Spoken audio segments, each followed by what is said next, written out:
Pergunta: por que será que a gente responde sem pensar, mesmo sem querer? Ou por que será que a gente promete que não vai mais pensar naqueles problemas antigos do passado, mas a gente acaba gastando o dia com ruminações? Vamos começar do começo. A questão é que você já nasceu pronto para aprender. O seu cérebro é uma máquina de aprender. E o melhor, o seu cérebro é incrível, sabe por quê? Porque ele é a única parte do seu corpo que pode se atualizar sozinha e gerar aperfeiçoamentos de maneira independente. Nós podemos dizer que o cérebro seja autônomo e ele aprende com ele mesmo, aprimorando sempre, todos os dias, os seus circuitos. E no início da vida, o cérebro tem duas funções básicas, que são a de manter os nossos outros órgãos funcionando e de manter a vida.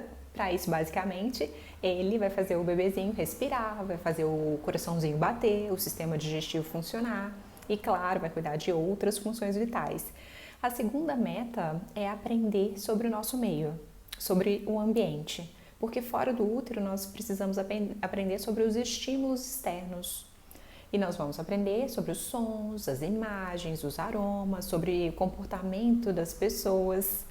O bebê vai começar a perceber que a mãe entra no quarto e que depois sai, depois volta, às vezes demora, que as pessoas sorriem e começam a brincar com ela, ou que as pessoas ficam bravas e deixam de ser tão carinhosas em seguida.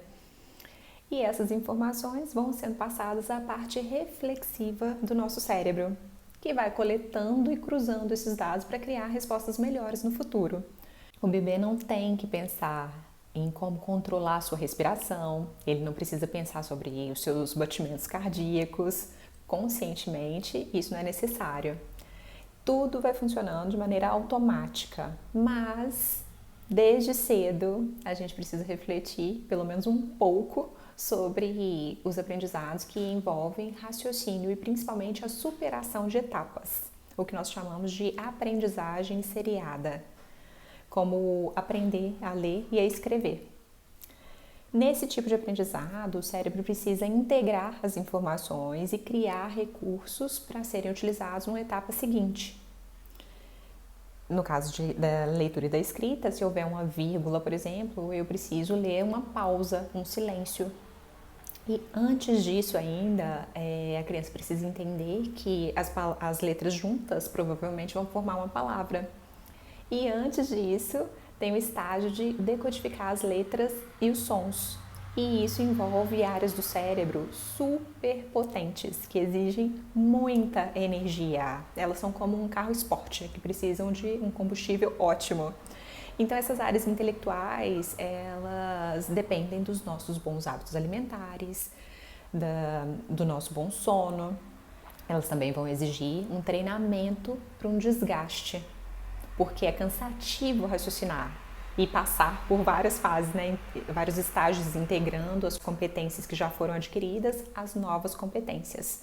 Você precisa estar bem nutrido, com sono em dia, precisa ter um ambiente calmo, seguro, tranquilo, precisa de tempo para testar as possibilidades, experimentar, errar e aprimorar o aprendizado.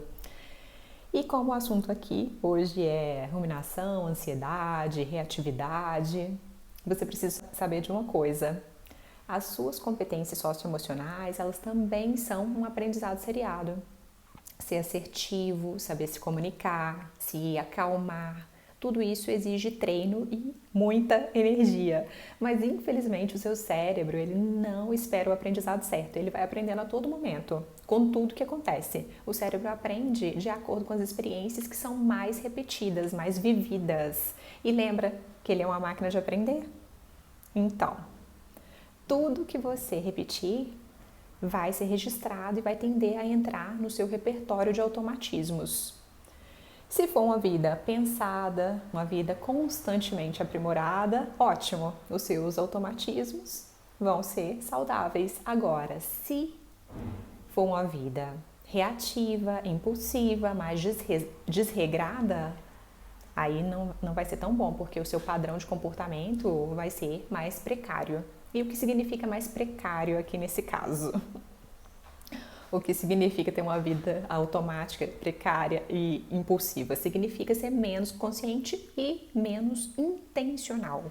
Nesse caso, por exemplo, os registros de um leve desconforto, eles podem fazer uma pessoa entrar numa resposta adaptativa, que basicamente vai ser a de dinamizar o estresse ou de internalizar o estresse. Dinamizar significa fugir ou enfrentar, e internalizar costuma levar a uma paralisia, uma passividade. E todas essas respostas adaptativas, elas podem funcionar bem. O problema vai aparecer quando há um condicionamento, um comportamento padronizado para qualquer tipo de desafio. A pessoa responde da mesma maneira para tudo, para qualquer tipo de estresse. E a pessoa tende a evitar, de maneira radical, por exemplo, tudo que causar um desequilíbrio.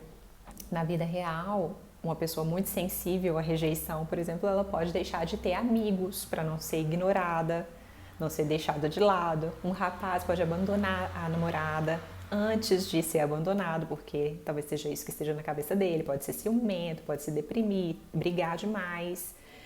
E qual é a saída para isso? Por onde começar o retreinamento?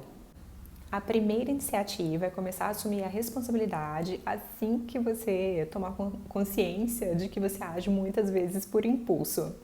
E começar um novo condicionamento, com novas experiências, com novas percepções e ações mais compatíveis com o contexto, de maneira reflexiva e sabendo que nós evoluímos por etapas, em micropassos, se você quiser. Um bom tipo de treinamento para que você consiga enxergar esse espaço entre o estímulo e a sua resposta, a sua ação, é o exercício de atenção plena, ou mindfulness. E você pode fazer isso agora mesmo, observando a sua respiração. Você pode inspirar, soltar o ar e começar a pensar sobre quem você quer ser. Como dizem que Sócrates dizia, uma vida não pensada não vale a pena ser vivida. Então, claro, gasta fosfato, mas vale a pena. Desejo ótimas reflexões e excelentes novas atitudes intencionais. Um beijo. Tchau, tchau. Até breve.